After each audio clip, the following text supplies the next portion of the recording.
and today I'm going to be teaching you guys about lice.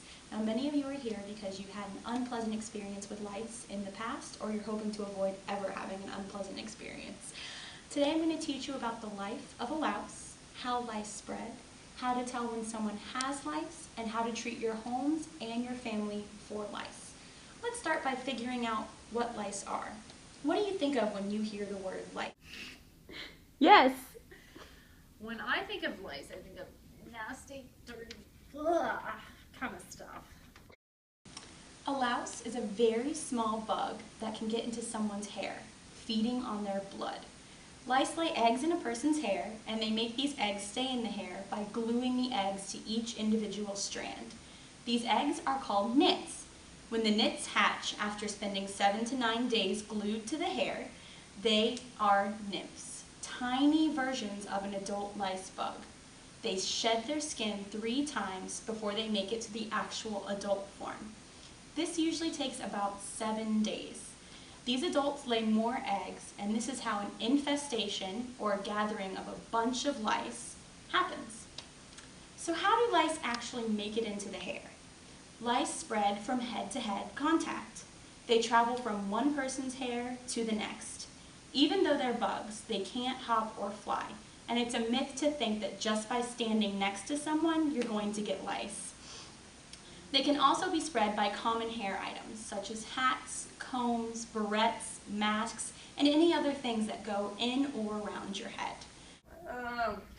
Don't put those bugs on me! Don't be alarmed. You've come to the right place, although you might want to wash those clothes later. Fortunately, your heads did not touch. Common places where the heads do touch on a daily basis are schools, daycares, and homes, so you are at risk. But first, before we talk about how to get rid of them, let's talk about how to identify the signs of lice. People who have lice usually have very itchy heads. The lice like the parts of the hair behind the ears, behind the neck, and around this top back part. They call that the crown of the head. That's me. Let the lady talk. I promise we'll get to you later, okay, honey? You will usually see people scratching those areas, and it does look like you might have a case on your hands. If the lice are grown bugs, she might actually report that she can feel them moving around in her hair. Yeah.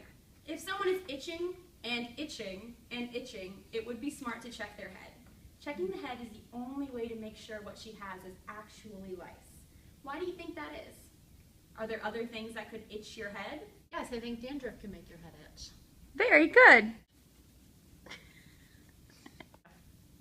When checking a head for lice, you section hair off and check every single section, piece by piece. If the person has lice, you may see a few different things. You could see bugs, usually no bigger than a piece of rice or a sesame seed. You may also see the eggs, which appear stuck to the head. The eggs can be a few different colors, but they usually look clear white or brown. You can make sure the nit is actually a nit by blowing on it. If it is easily moved from the hair, odds are it is a piece of dandruff or lint and not a nit. If it stays in place and can only be picked off of the hair, you've got yourself a lice egg.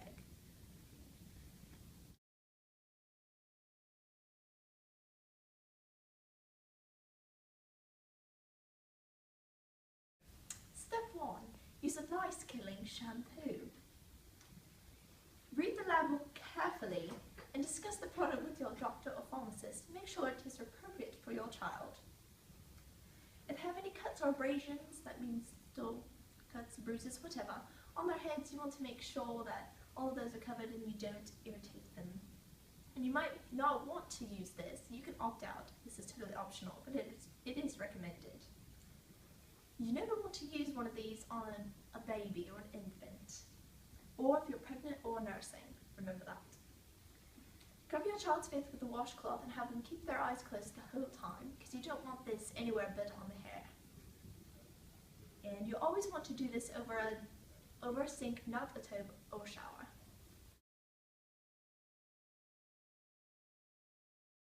Step 2. You want to use the olive oil straight from Italy.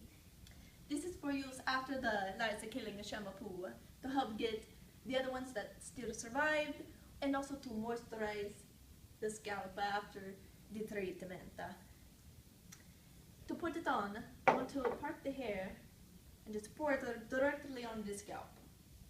Then you want to massage the entire scalp to make sure it covers the whole thing.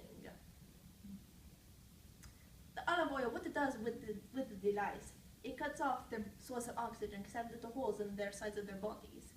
And it cuts off their breathing, so they can't breathe and they eventually die. But it takes a while, so you don't want to rinse off the olive oil too soon. You want to leave it on maybe till the next morning, but at least for 8 hours. And you might want to use a shower cap tied in place with a bandana to keep it on there. And you could use this treatment for the whole family, whether or not they actually have a lice. Step 3, clean the environment, and you can start with your very own in-home lice spray.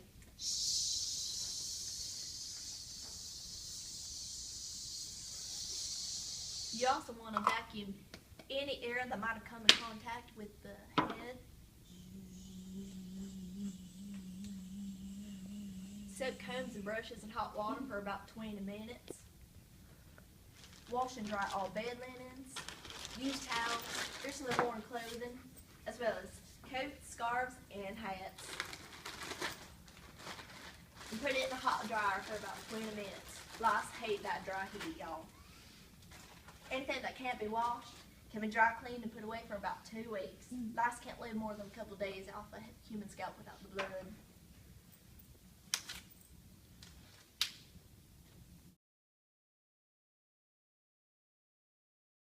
Step 4, combat the lice. First comb the oily hair with a regular clean comb to remove the tangles. And then you want to use a good metal or plastic comb. A neat comb, especially for this.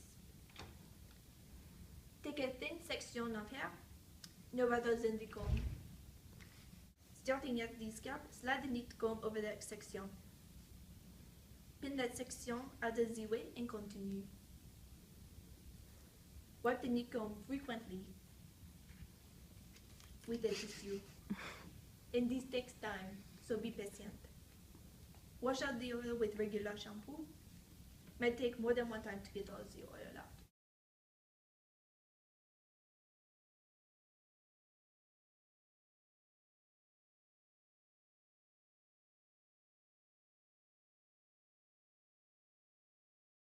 Step 5, check for nits. Starting at the base of the scalp, separate a thin section of hair and check. When you find a nit, grasp the nit with your fingernail and slide it all the way to the end of the hair shaft. And deposit that on a tissue or a piece of paper. Repeat the olive oil treatment and nit combing every 4 days for 3 weeks. And check for nits frequently. And you also need to tell anybody that might have been exposed to the nits. Alright, so now that we've reviewed our handout, we've talked a little bit about what lice are and how to treat them. I have some true-false questions for you guys to see how much you've learned this far. True or false? Your child is scratching their head and complaining that they feel something moving. You just look at the top of their scalp, but you don't see any nits or bugs. This means they don't have lice. Correct. True. And why is that true? Because I don't see anything. Well, unfortunately, the answer to that one is false. Remember, we discussed that you have to section their hair, and the only way to know for sure that your child doesn't have lice is to check it. So, unfortunately, you were wrong, but that's okay because this is a learning experience. You want to treat your home to prevent lice infestation. You decide to wash your linens in cold water and let them air dry. Will this keep lice off of your linen? True. True. Why do you say true? Because you washed it. It's pretty good enough, right? False. You actually need to wash in warm water and make sure they go through the dryer on high heat or dry cleaning, because that will help make sure that the lice are killed. But it was a nice try. It was a nice try. Alright, you're using a lice-killing shampoo to treat your child. You want to make sure all of the lice are killed, so you should leave the shampoo on for longer than directed. True or false? I would say false because you don't want to leave anything on longer than directed. That is correct. Great job. And another reason why is because we talked about Lice shampoo has a chemical, and we don't want that chemical to stay on the head for any longer than it needs to be. So great job. Thank you. Okay. True or false? You should never use oil-based products on your child's hair when treating them for lice.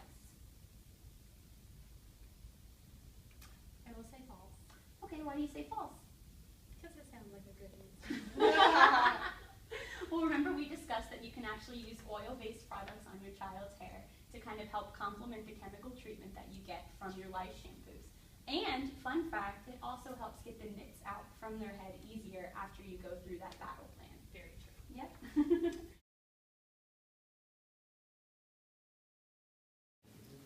Okay, what do you call lice on a bald man's head?